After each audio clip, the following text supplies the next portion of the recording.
India and Southeast Asia have a rich, overlapping history.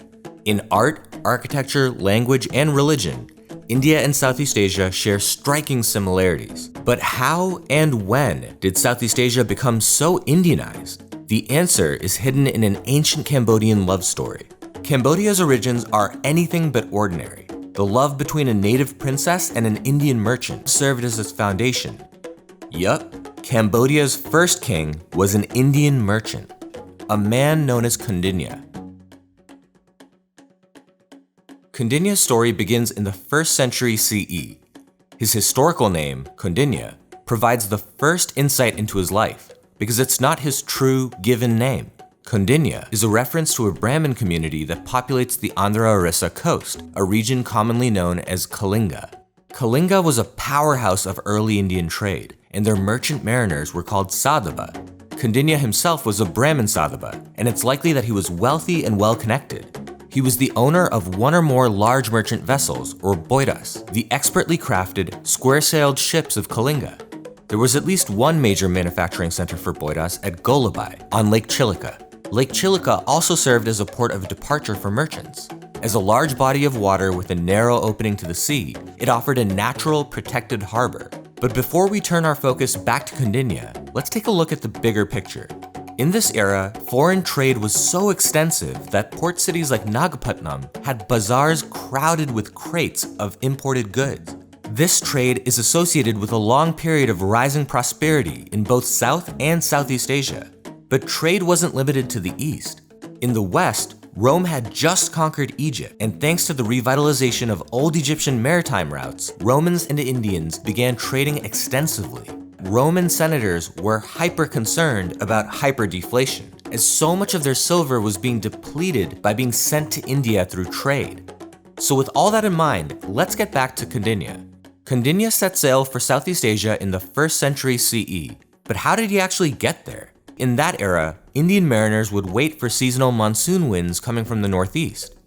Using these winds, they quickly sailed down the coast, all the way to Sri Lanka. Along the way, mariners would conduct trade at urban centers on the coast. Then from the northern tip of Sri Lanka, Indian mariners would cut a straight path to Southeast Asia, across the Bay of Bengal. Severe weather and rampant piracy made this crossing extremely dangerous. But dangers notwithstanding, they would arrive in Southeast Asia at the mouth of the Andaman Sea.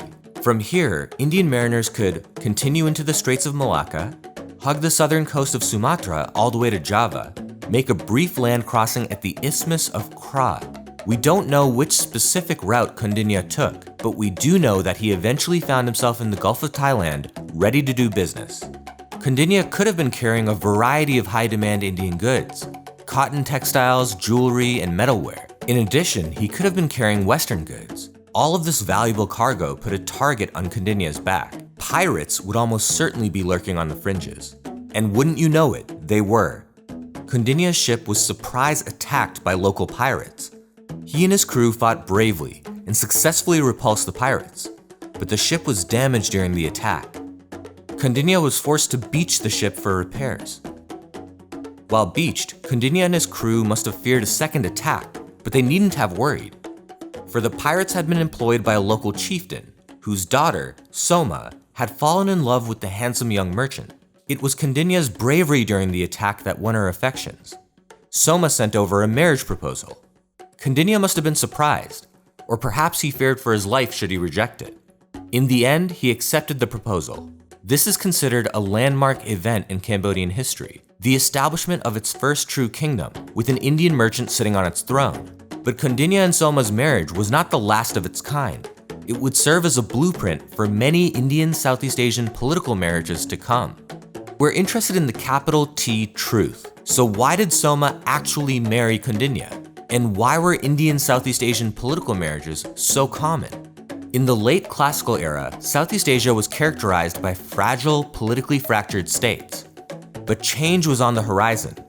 With rising trade came an influx of wealth, and new agricultural developments led to a population boom. State reforms were seen as necessary to address these new challenges. And that's where Indianization comes in. Indian political and cultural traditions had already solved these societal challenges. India was already densely populated, wealthy, and urbanized. For hundreds of years, in fact. Simply put, Indianization was a solution to the problems that Southeast Asia now faced. And who better to implement Indianization than Indians themselves? Educated Indians were imported in droves. For example, Brahmin clerks were brought from India to serve in Southeast Asian administrations. And most of these Indian immigrants married local women, often noble women. Access to nobility gave Indian immigrants institutional legitimacy. In other words, they were given power and the means to wield it. Chinese historical records are illuminating in this regard. These records make reference to several Indian immigrants who became royals in Cambodia. Reports include one king of Funan, Chandana, yes, another immigrant from India, who sent a gift of elephants to Jin Dynasty China. Another one of these reports include an Indian Brahmin whose name also translates to Kaundinya. This Kaundinya II supposedly heard a voice telling him that he was a rightful ruler of Funan, and so he journeyed to the east. When he arrived in Funan, reports indicate that he was welcomed warmly and was selected as their new king, presumably by marrying a local princess. The Chinese report even points out, Kaundinya changed all the laws to conform to the system of India. Active yet peaceful social transformation is rare, and it's even more rare for foreigners to lead the transformation. That's why the Indianization of Southeast Asia is such a surprising historical moment. To summarize, foreign immigrants were brought in to fill the ranks of elite society. These new immigrants were actually encouraged to shape the local culture so that it more closely resembled their own. And all of this happened without threats, violence, or other pressure. But Indianization wasn't a one-time event. It was a continuous process occurring over a 1,000-year period. The story of Kaundinya-Soma is just one of many in this larger saga. So returning to our original question, why did Soma choose Kaundinya? The answer should be obvious now. Kaundinya was exactly what she needed to succeed in an increasingly Indianized world. As a Southeast Asian noblewoman, Soma could offer institutional legitimacy.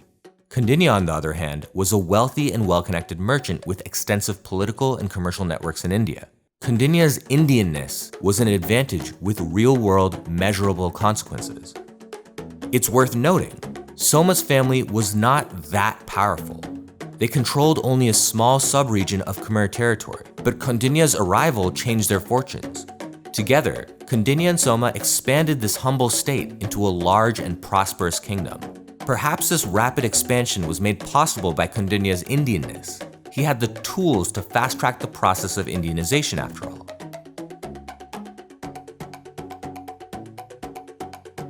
Between the 4th and 8th centuries CE, several prosperous empires emerged in India and Southeast Asia. Each of these entities were heavily engaged in the Indianization process, the Guptas and the Pallavas exporting their culture, and Srivijaya importing it.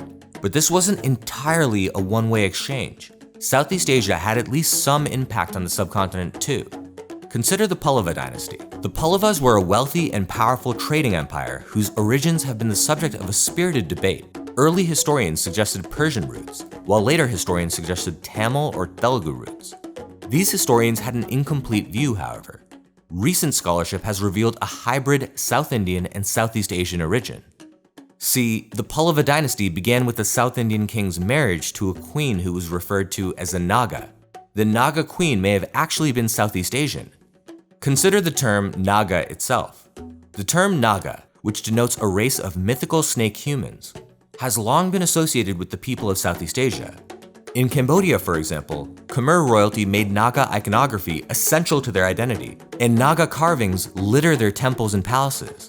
Perhaps this connection shouldn't be too surprising, given what we know about the Pallava dynasty.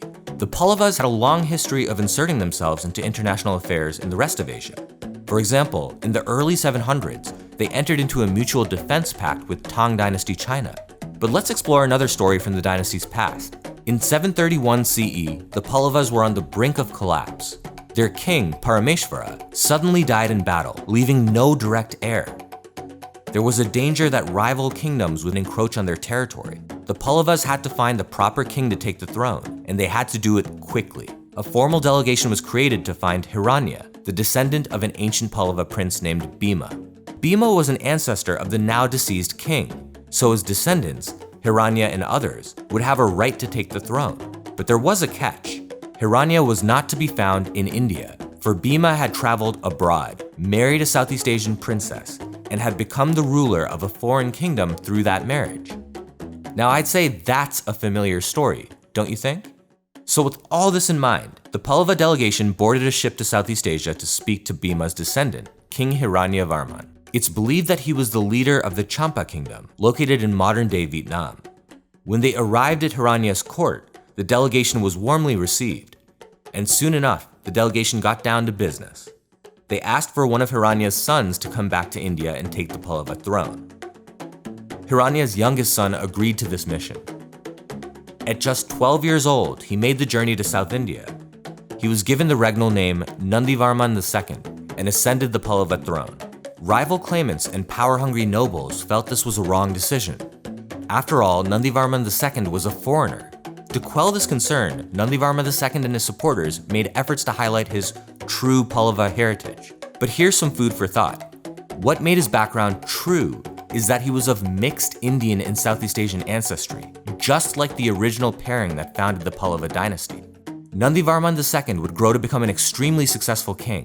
He was perhaps the greatest of the Pallavas, presiding over an empire at its apex, an economic and cultural golden age. And all this he accomplished as a foreigner.